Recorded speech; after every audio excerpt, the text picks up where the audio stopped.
Mesdames et messieurs, bonjour et soyez les bienvenus dans cette édition de Culture Express consacrée à la 72e Assemblée mondiale de la santé qui se tient du 20 au 28 mai. Aujourd'hui est donc la dernière journée de l'événement et le moment de faire une analyse. Sur notre plateau, nous accueillons M. Xu Tieping, professeur à l'Université de communication de Chine. Bonjour M. Xu. Bonjour. Mais avant d'ouvrir notre chapitre, voici un reportage à propos de ce sujet. Les nouvelles mères en Chine vivent plus longtemps tout en donnant naissance à des bébés en meilleure santé. Ces chiffres ainsi que d'autres figurent dans un nouveau rapport de l'autorité sanitaire nationale. L'espérance de vie des femmes en Chine a augmenté d'environ 9 ans depuis 1999 et les bébés contractent moins de maladies. La journaliste de CGTN Hugo Xiu s'est penchée sur les améliorations réalisées dans le système de santé en Chine. L'an dernier en Chine, pour 100 000 nouvelles mères, il y a eu 18 décès dus à des complications durant la grossesse, un taux en baisse de 80% depuis 1990. Par ailleurs, le taux de mortalité infantile en Chine a baissé de 88% dans le même laps de temps. Ces deux systèmes de calcul sont utilisés pour mesurer les progrès de la nation dans la protection de la santé des femmes et des enfants dans un nouveau rapport. Durant les 70 dernières années, nous avons fait d'énormes progrès. Nous avons pleinement protégé la survie, la santé et le droit au développement des femmes et des enfants. L'Organisation mondiale de la santé a annoncé que la Chine avait éliminé le tétanos chez les nouveau-nés, ce qui indique que la qualité et l'accessibilité de nos services ont atteint un nouveau niveau. Nous visons le développement plutôt que la survie maintenant. Depuis les années 90, la Chine a fixé des objectifs pour le développement de la santé des femmes et des enfants tous les 10 ans. Les rapports sur la qualité des services de santé sont inscrits dans l'évaluation du gouvernement. Les femmes enceintes peuvent avoir des tests gratuits pour les maladies infectieuses comme le VIH, la syphilis et l'hépatite B. Elles peuvent aussi avoir des visites médicales à domicile gratuitement une semaine après avoir donné naissance. Les enfants peuvent profiter de bilans médicaux gratuits jusqu'à 6 ans et se faire vacciner gratuitement pour 15 maladies. Les enfants sont vaccinés dans les installations médicales locales. Le plan de vaccination a formé une protection stable pour les enfants. Nous étions une nation avec un taux sérieux d'hépatite B. Maintenant, ces taux pour les enfants de moins de 5 ans sont inférieurs à 1%. C'est un très grand changement. Mais ces dernières années, la population s'est plainte du manque de médecins pour les enfants. Le pays forme donc davantage de pédiatres pour mieux protéger ces jeunes. Selon les médecins, la santé des femmes et des enfants constitue la base de la santé pour toute la population. Durant les 70 dernières années, l'espérance de vie des Chinois est passée de 35 à 77 ans. Les autorités disent que les accomplissements de la Chine en matière de santé pour les femmes et les enfants ont dépassé le niveau moyen de la plupart des pays à moyen et haut revenu.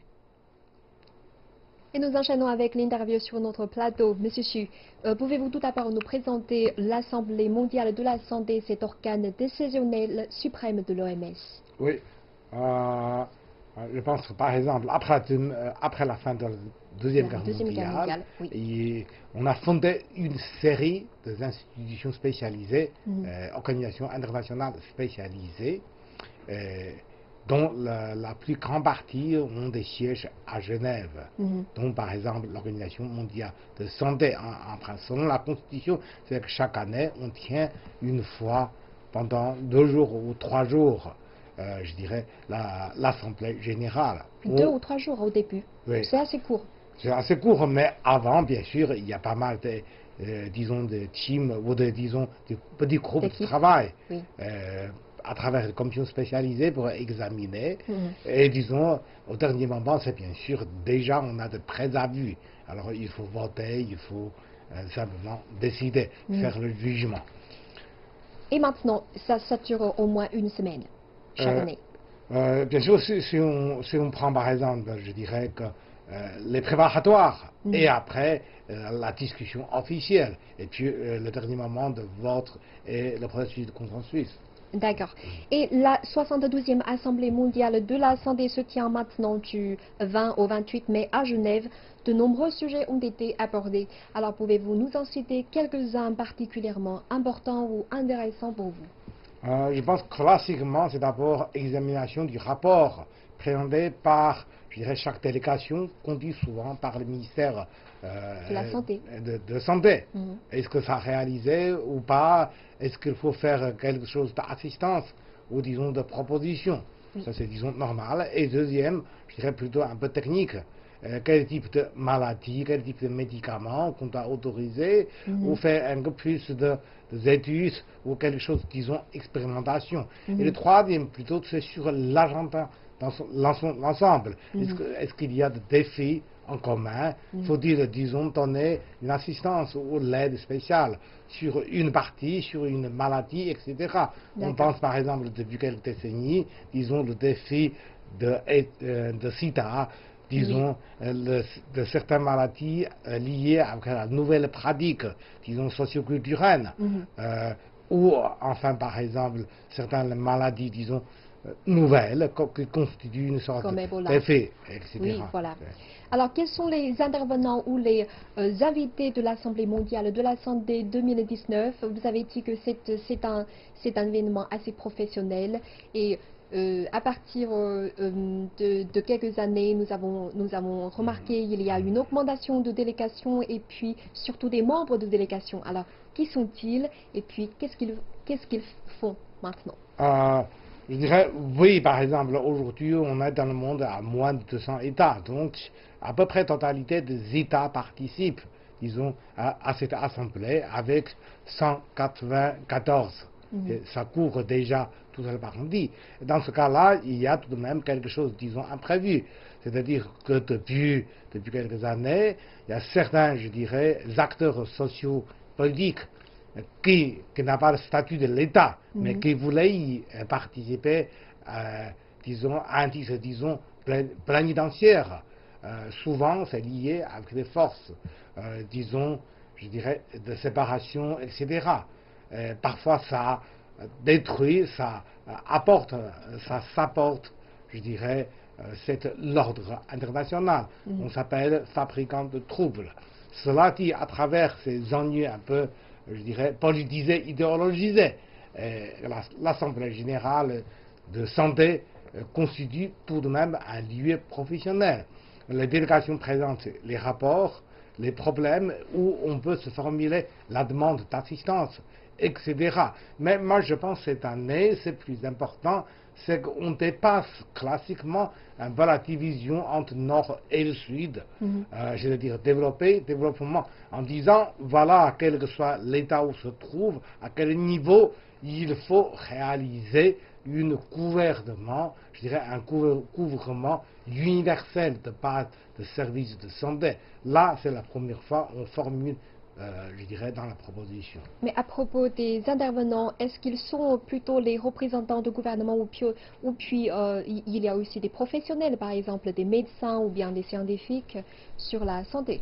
C'est-à-dire sur l'Assemblée générale, souvent, je dirais, normalement, ce sont l'État, c'est-à-dire conduit par le ministre de Santé, qui prend la parole.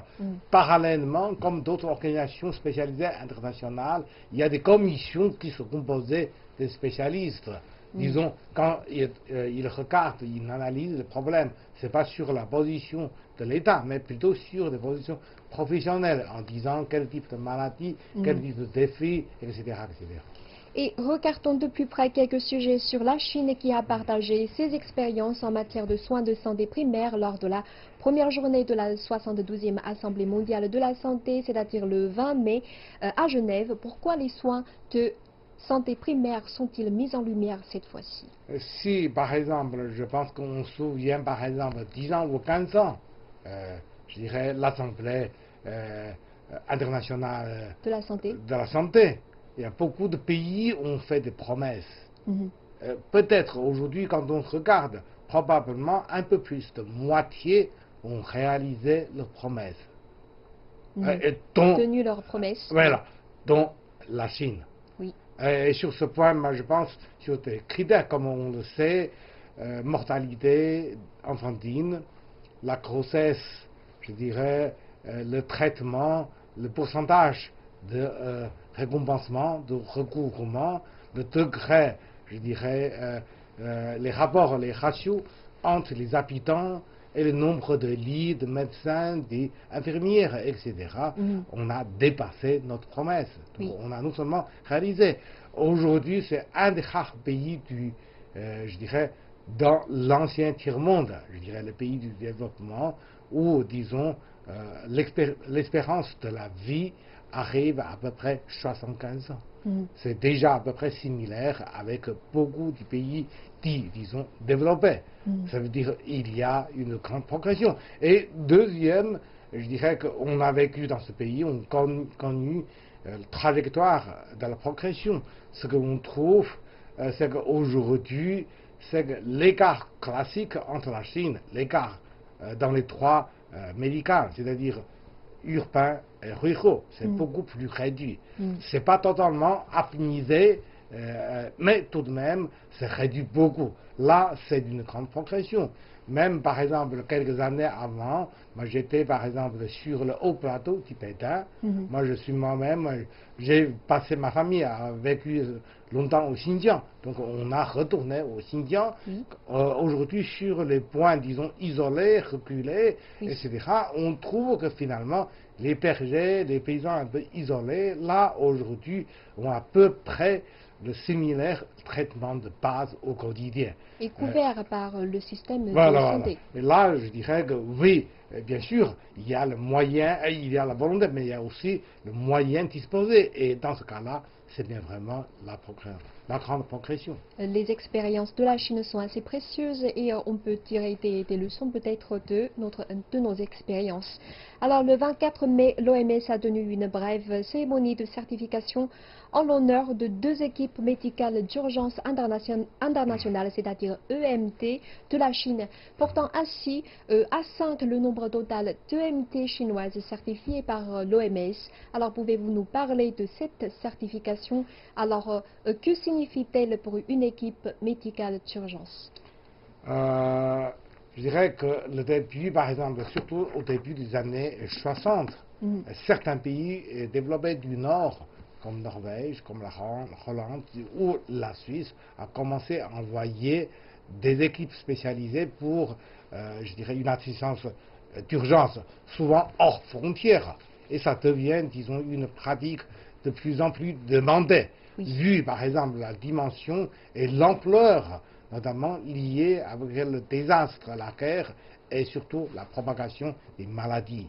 Et, dans les cas actuels, à un certain moment, plutôt l'Amérique latine, l'Amérique centrale est de plus en plus concentrée sur l'Afrique.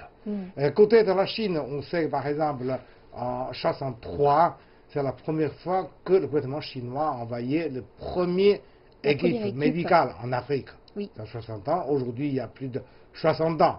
Mais à partir, disons, au tournant du siècle, la Chine se mobilise aussi à envoyer des équipes, comme vous dites, d'assistance d'urgence, notamment par exemple l'année dernière, qu'on le sait, par exemple Sierra Leone au Guinée, disons en Afrique occidentale, devant le défi, disons, Ebola.